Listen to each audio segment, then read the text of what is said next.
이번 주는 비트코인이 지난주에 이어서 추가 상승을 할 수 있을지, 그리고 주식시장 역시 회복을 할 수 있을지 여부를 좀 알 수 있는 한 주가 될 겁니다. 그러기 위해서는 오늘 두 가지 중요한 지표를 좀 보셔야 되는데, 그 지표를 한번 알아봅시다.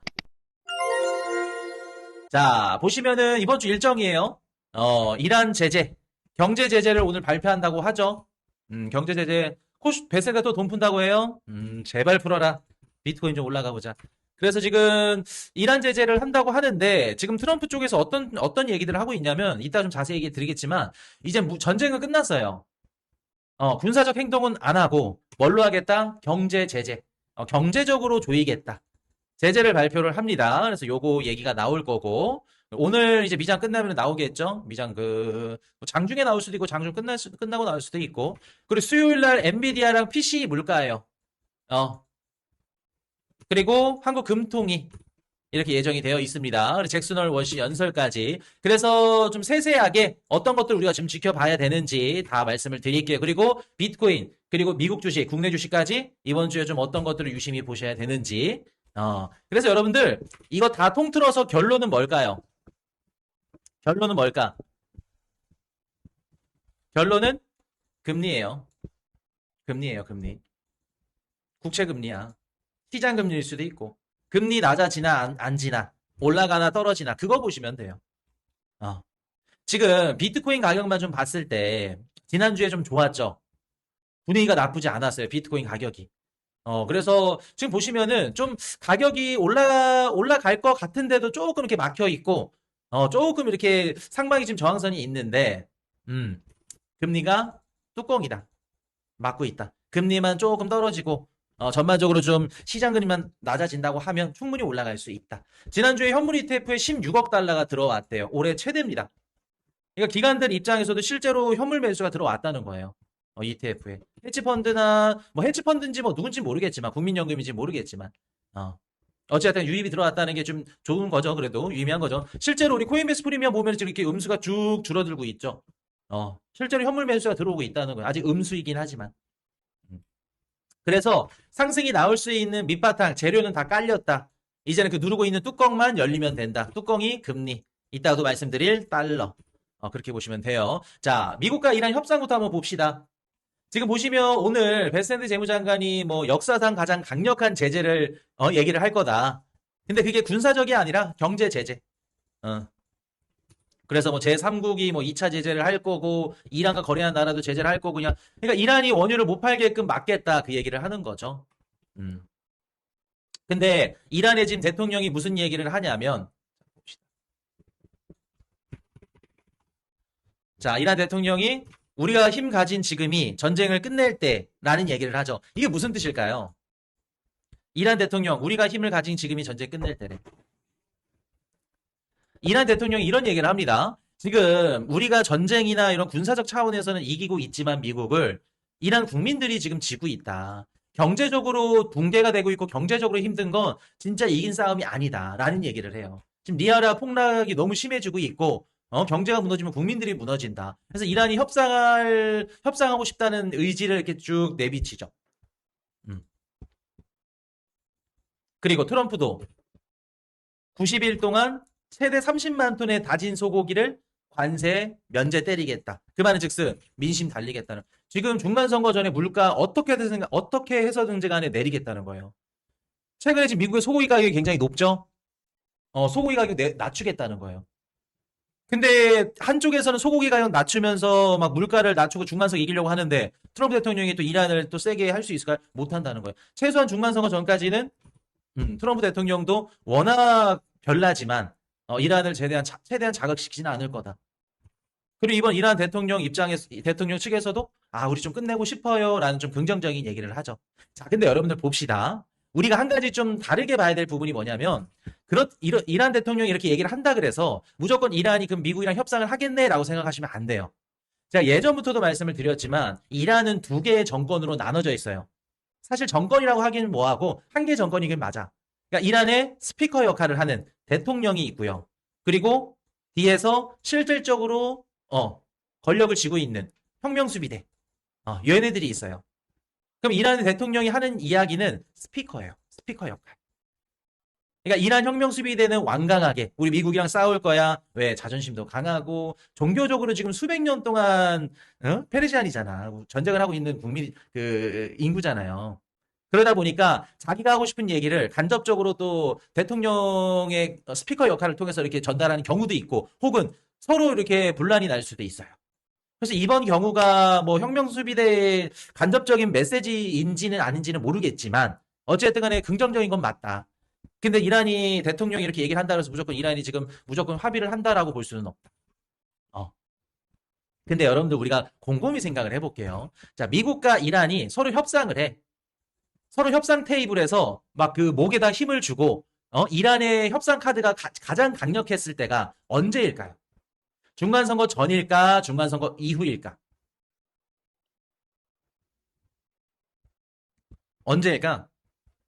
그러니까 이란이 미국한테 큰 소리 칠 수 있는 시점이 협상 카드의 강력함이 가장 강할 수 있는 게 중간선거 전이죠. 여러분 중간선거 끝나잖아요? 이제부터는 이란 뭐가 없어. 어? 트럼프 대통령도 이제 눈에 뭐 보이는 거 없어요. 미친 듯이 가요. 10월 말이 네타냐후 총리 임기 마지막이에요. 이번에 갈리면은 이젠 깜빵으로 가는 거야. 그럼 10월 말부터 어떻게 될지 몰라. 그럼 이란 입장에서 미국이랑 화해를 하고 자기네들이 가장 많이 취할 수 있는 시점은 지금이라고요. 중간선거 전이라고. 근데 원체 또 침대 축구에 돼가니까 변수가 너무 많죠. 그래서 아마 이번 주 중으로 저는 개인적으로 좀 긍정적인 얘기가 나올 수도 있지 않을까. 실제로 오늘 방송 들어오기 전에 뭐 이란 쪽에서 얘기를 하는 것 같아요. 팩트 체크는 안 됐습니다. 뭐 파키스탄 소식을 통해서 이렇게 얘기를 했는데 트럼프 대통령이 그 파키스탄 육군 참모총장한테 먼저 전화를 했대요. 그래서 이란 협상 테이블로 보내라.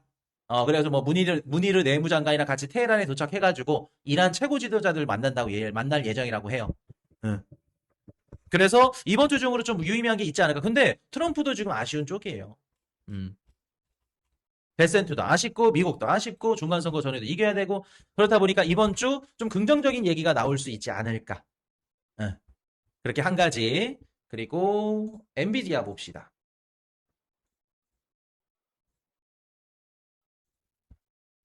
자, 엔비디아 실적 발표 당연히 좋겠죠. 어. 근데 여러분들 최근에 엔비디아 실적 발표를 한 6개, 7개 정도 분석을 했는데 상승한 적이 거의 없어. 실적은 다 좋았거든요. 상승한 적이 없어. 그래서 이번에도 뭐 그럴 거다라는 개념보다는 사실 이번 주에 잭슨홀 미팅도 있고 뭐 미국 이란 관련 얘기도 있고 베스트 재무장관의 경제 계획 발표도 있고 그것보다 더 중요한 것들이 많기 때문에 사실 엔비디아 실적 발표는 이번 주에 묻힐 가능성이 높다. 어. 월가 예상치보다 낮게 나오지만 않는다 하면은 뭐 좋게 나오더라도 그냥 스무스하게 넘어갈 가능성이 높다. 그리고 PCE 지표도 나쁘지 않을 가능성이 높아요. 이번에 미국 CPI랑 PPI 발표된 거 그 내용들 중에서 PCE에 들어가는 연관되는 부분들이 크게 걱정할 정도는 아니다. 그럴 땐 PCE도 걱정 안 하셔도 된다. 그래서 요거는 중요하긴 하지만 비중이 조금 줄어든 좀 낮은 응. 이번 실적 뭐 엔비디아 실적 크게 의미 없다. 낮으면 사고인데 뭐 낮게 나오겠어요. 그렇게 돈을 써대는데 낮게 나올 가능성은 낮고 그리고 PCE 지표 괜찮을 가능성이 높다는 거. 자, 이게 제일 중요하죠, 사실. 금요일 날 잭슨홀 미팅 27일부터 시작을 하죠. 27일 날 잭슨홀 미팅은 제가 이번 주 수요일 날 좀 심층 분석 한번 해드릴 거예요. 어떤 얘기들이 나올 가능성이 높고 우리가 좀 어떻게 봐야 되는지. 그래서 비트코인 가격이 어떻게 될 건지. 그거 좀 이번 주 수요일 날 좀 잡아 드릴게요. 다음 날이니까. 자, 잭슨홀 미팅에서 뭐 높게 나온다, 뭐 좋게 나온다, 뭐 나쁘게 나온다 우리가 예상할 수는 없지만 일단 기본적으로 우리 방송 보신 분들은 케빈 허씨가 매파적으로 얘기할 가능성이 높다라고 말씀을 드렸죠. 매파 가능성 높아요. 왜 그러냐? 지금 베스트 재무장관이 뭐를 잡기 위해서 지금 혈안이죠 지금? 장기 국채 금리를 낮추려고 지금 혈안이죠. 그럼 봅시다. 트럼프 대통령이 미국과 이란의 협상이 잘 되면 물가가 떨어지죠? 유가 떨어지죠? 그럼 장기 국채 금리가 낮아지겠네요. 트럼프도, 베센트도, 그럼 케미너시 연준 의장도 트럼프랑 베센트 편은 아니라고는 하지만 똑같은 한통속이라고 말씀드렸잖아요. 장기채 금리를 낮춰야 돼요. 그럼 뭐라고 해야 돼? 우리 연준은 물가를 잡을 겁니다. 우리 연준은 2% 목표치에 도달할 때까지 완강하게 물가를 잡을 겁니다. 시장에 매파적으로 얘기를 해줘야 장기채 금리가 좀 잡아지는 모습이 나오겠죠. 매파적으로 얘기할 가능성이 높아요. 매파라 그래서 무조건 시장이 빠진다? 그렇게 보시면 안 된다. 잭슨홀 미팅은 캐비너시의 언행, 말투, 이런 뭐 뉘앙스 이미 알아. 트럼프 쪽인 거, 베스트 쪽인 거 7월달 FOMC에서 이제 들통이 났어요. 그렇기 때문에 시장에서 어떻게 받아들이는지가 제일 중요해요. 그리고 5개의 TF, 태스크포스 이번에 나온다고 하죠. 이 얘기를 얼마나 비중 있게 다루는지. 예. 실질적으로 까봤더니, 야, 저거, 완전 트럼프 쪽인데? 베스트 쪽인데? 시장이 막 이렇게 의심하지는 않는지. 그래서 TF가 굉장히 중요하다. 그리고 한 가지 더 본다고 하면은 베센트 재무장관 얘기 중요하죠. 베센트 재무장관이 주말에 이런 얘기를 했더라고요.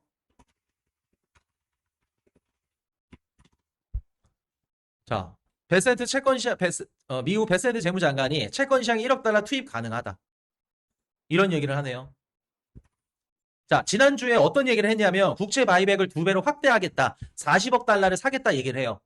근데 그 CNBC 인터뷰에 나와가지고 뭐라 그래요? 앵커가 막 국채금리 못 잡은 거 아니에요? 얘기하니까 너네들이 모르는 거 갖고 있다고. 그 주말에 이거 딱 터트리네요.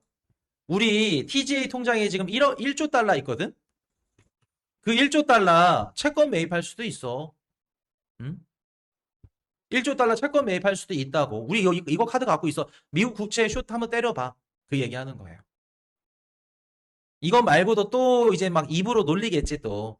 근데 여러분들 실질적으로 TGA 통장으로 그 있는 돈을 미국 국채를 사주기에는 쉽지가 않아요. 이거 지금 1조 달러거든요, 요거. 이게 TGA 통장이거든요. 9,600억 달러야, 지금. 그래서 지금 살짝 풀어가지고 9,500억 달러인데, 이제 거의 1조 달러 이제 다 돼 가요. 9월 달에 미국 그 소득세 납부 들어오면 이제 1조 달러 채우겠죠. 이거 푼다는 거야. 너네 말 그렇게 안 들으면은. 윽박 지르는 거죠. 음. 그래서 지금 보시면은 베센트 재무장관이 계속해서 채권 시장에 개입을 하고 있다. 채권 시장에 개입을 하고 있다. 그래서 이번 주 또 중요하게 보셔야 될 게 베센트 재무장관이 경제 관련 계획을 발표한다고 했거든요. 뭐 좀 이런 재정을 조금 줄이고 뭐 그런 얘기를 할 것 같은데 쉽지 않다. 중간선거 전에는 돈을 적게 푼다는 거니까. 그래서 아마 좀 미룰 가능성이 높은데 뭐 1조 달러 뭐 넣겠다 이렇게 말로 계속 이렇게 때리는 거야. 채권 투자자들 이제 겁먹으라고. 그래서 10년물 국채금리 이렇게 올라가면 누르는 또 올라가 누르는 이 상방에 이제 그 못 올라가게끔 하방 지지선 역할을 이제 베센트가 해주는 거죠. 이런 식으로. 음.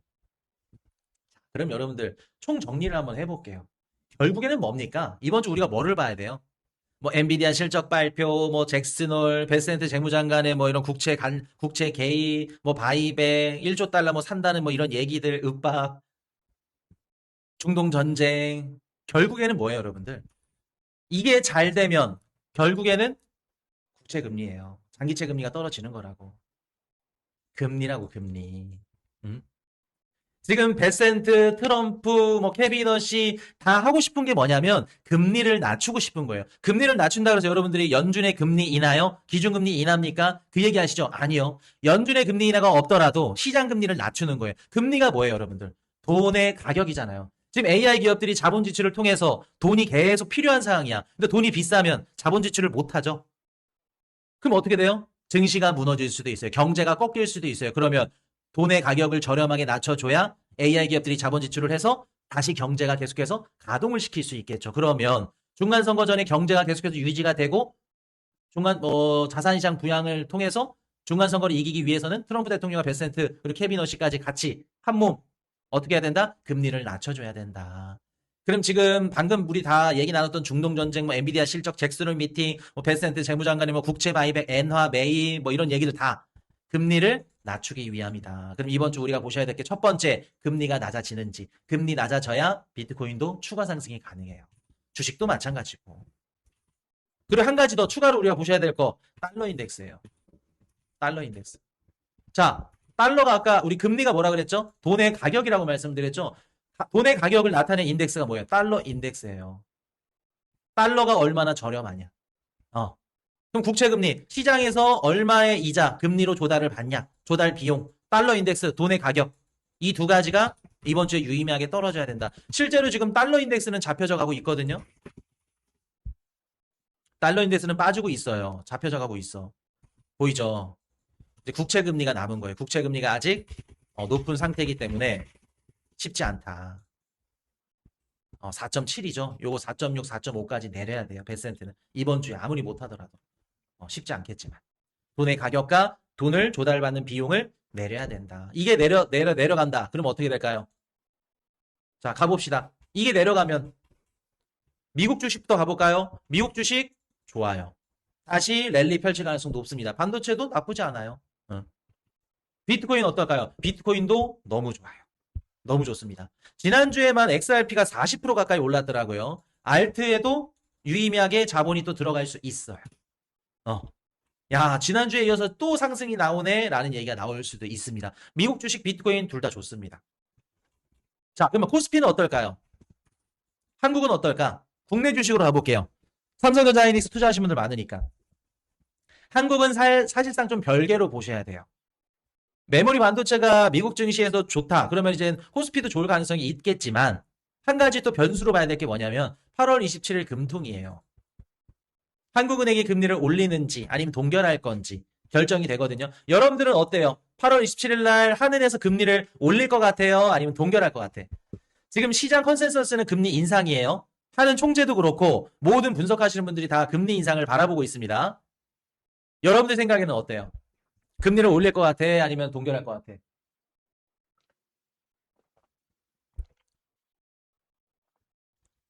아니, 우리 하우스 방송에서 제가 동결한다 그래가지고 다 똑같이 그냥 가면 안 돼. 여러분들의 그 줏대가 있어야 돼.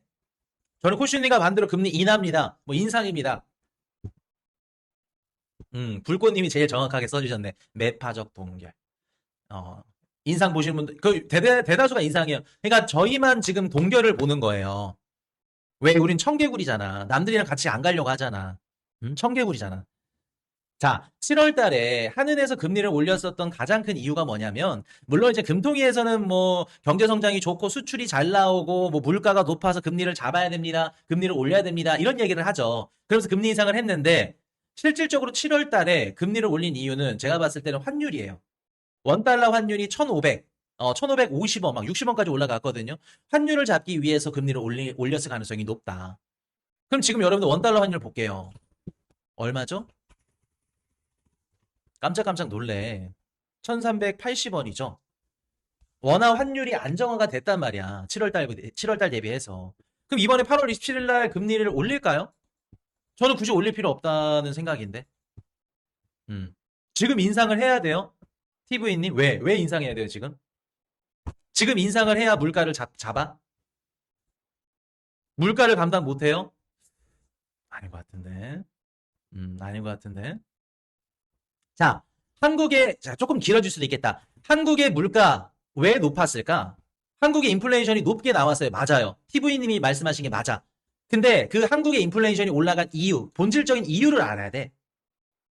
물가가 올라가는 거는 두 가지로 나뉘어요. 한국이. 첫 번째는 실질적으로 국민들이 소비를 통해서 물가가 올라간 거 첫 번째.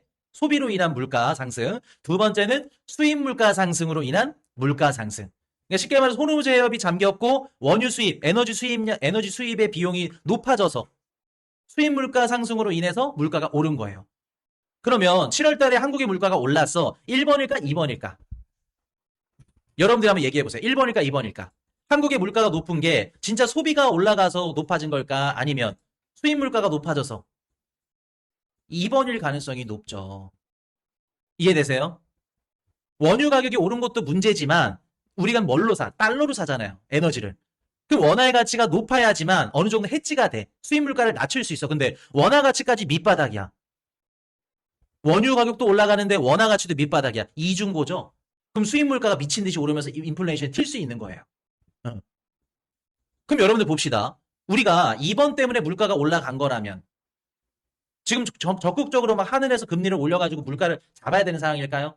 아니면 호르무즈 해협이 어느 정도 안정화되고 우리 원화 가치가 환율이 어느 정도 안정화돼서 수입 물가가 낮아진 상태라면 굳이 금리를 지금 한 차례 좀 쉬었다가 나중에 또 상황 보고 올릴 수 있겠죠. 이해되셨나요? 그러니까 TV님 말씀도 일리가 있어. 근데 우리가 지금 본질적으로 한국에서 금리를 올려야 되는 이유, 물가를 왜 잡아야 되는지 이유를 한번 보자는 거야. 본질적으로. 수입 물가가 올라가서 지금 그 인플레이션이 붙은 거라면 지금 원화 가치가 이렇게 올랐다는 건 뭔 뜻이에요? 에너지를 수입하는데 수입하는 가격이 떨어졌다는 거예요. 원화 가치가 올라간 거니까. 이해되시죠? 그래서 제가 8월 27일 날 어떻다? 한국은 금리 인상을 안 할 가능성이 높다라고 얘기를 드리는 거예요. 다른 뭐 분석하신 분들이 다 뭐 인상을 얘기를 하지만 저는 동결로 간다. 그냥 단순히 원화 환율, 원화 가치가 강세로 돌아서가 아니라, 원화 가치 강세도 맞지만, 그로 인해서 에너지 수입 물가가 낮아졌다. 거기다 이번 주 만약에 호르무즈 해협이 정상화돼. 그러면 유가까지 떨어져. 그러면 더더욱 할 일이 없죠. 그래서 27일 날 금리를 올릴지 동결할지는 몰라요. 아무도. 근데 만약에 하늘에서 금리를 올려요. 우리 하우스 예상과 다르게. 그러면 코스피는 살짝 흔들릴 거예요. 흔들릴 겁니다. 단기적으로 흔들릴 거예요. 근데 만약에 금리 동결이다. 그러면 나쁘지 않을 겁니다. 이해되셨죠? 그래서 내가 삼성전자나 SK하이닉스 투자하시는 분들은 8월 27일 날 좀 중요하게 보자. 중요하게 보자. 지금까지 너무 오래 금리를 동결해서 한 번 정도 올려줘. 맞아요. 그 얘기도 맞는데 이미 7월 달에 한 차례 올렸고 그리고 요게 또 이제 정치적으로 한번 좀 살짝 우리가 좀 추가로 코멘트를 달아보자면 지금 정부에서 내놓은 정책들 뭐 ISA 개정안이라던가 이런 모든 정책들이 국민들 입장에서 좀 달갑지 않아. 부동산도 그렇고 뭐 세제 이런 관련된 그 정책들이. 그러다 보니까 금리를 올리게 되면은 정부 입장에서도 부담이 돼요. 그래서 금리를 올려야 되는 거를 뭐 알면서도 한 차례 정도 쉬었다가 올릴 가능성이 더 높다는 거죠. 7월 달에 이미 올렸잖아. 여기서 여러분들 금리 올려봐. 정부 그러면 또 욕 뒤질나게 먹고 또 지지율 떨어져. 우리 정치적으로 개입을 안 하려고 해도 안 할 수가 없어요. 한국은 중앙은행, 뭐 국민연금, 정부 다 같은 놈들이잖아. 그래서 그런 것들까지 다 파악을 해야지. 그래서 저는 개인적으로 금리 인상 가능성은 낮다고 봐요. 동결할 가능성이. 대신 매파적 동결. 왜? 환율 잡아야 되니까. 그리고 이번에 환율 잡는데 미국의 ADR, SK하이닉스 ADR 상장이 많은 도움을 줬죠? 그렇기 때문에 매파적 동결하지 않을까. 그렇게 예상을 합니다. 27일 한번 보시죠. 뭐 맞고 틀리고는 크게 의미 없는데 우리 방송 보시는 분들이 그냥 갖고 계시는 국내 주식이 다 올랐으면 좋겠어. 그게 제일 중요해요. 자, 그러면 총 정리를 해서 이번 주는 여러분들이 중요하게 보셔야 될 거 국채금리, 달러 인덱스, 쉽게 말해서 금리가 떨어지는지 그거 보셔야 돼요. 금리가 떨어진다 그러면 비트코인도 지난주에 이어서 추가 상승 가능성은 충분히 높다. 그렇게 말씀을 드리고 다음 섹터로 가보도록 합시다. 자.